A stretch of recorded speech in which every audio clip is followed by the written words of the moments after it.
So I wanted to get started today by learning a little bit about Chinese e-commerce. And so Nathan, you spent a lot of time in Asia. Can you just talk a little bit about how e-commerce is different in China versus the United States?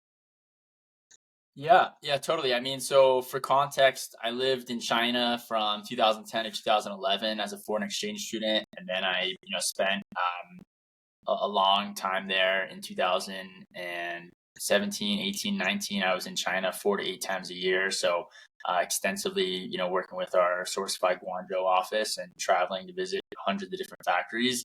The e-commerce market in China in general is just way bigger, right? So you're talking about over 1 billion people that are shopping through e-commerce platforms like JD and Alibaba. So really compared to the US e-commerce market, China is like 3 to 4x the size at minimum. Live streaming and kind of like live shopping has already caught on there. And I think as well, what we'll see in this kind of Temu story is what they call like social shopping, where you're basically kind of like group buying and shopping with friends, which is how Pinduoduo got big in China. Colin saw the gap between JD and Alibaba and how to fit into that market and grow really fast with this kind of like group buying type of experience he created. WeChat is owned by Tencent, and that's kind of like the super app in China. So you can like do everything through WeChat, which is pretty cool.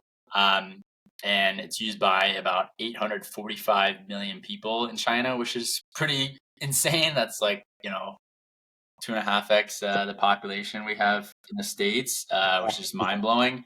And so there's like a few main companies that have large market share. I mean, most people have heard of like Alibaba's Taobao and Tmall, which has around like 50% market share. Kind of like, I guess, they're Amazon in some sense. Um, but Pinduoduo is one of the fastest growing players in China. But I think really the main differences are like just the matureness of social shopping and live streaming in China compared to the States. I mean, TikTok shops literally just came here, and that's, really fueled by ByteDance, which is like a Chinese company too in some sense. But what you see on TikTok shops in terms of that video shopping experience is like not even nearly as mature as when you shop on Pinduoduo in China. It's just really an incredible mature e-commerce environment there. And the logistics behind it is like mind blowing as well. Is there any kind of Would you thoughts that you have around Chinese e-commerce you want to add? well just a question for you. I mean, would you say that the Chinese e-commerce ecosystem is more advanced than the US ecosystem, or is it just different? Um, that's a really good question. I mean, I would lean towards it being more advanced, both because the logistics are, I think, even more robust.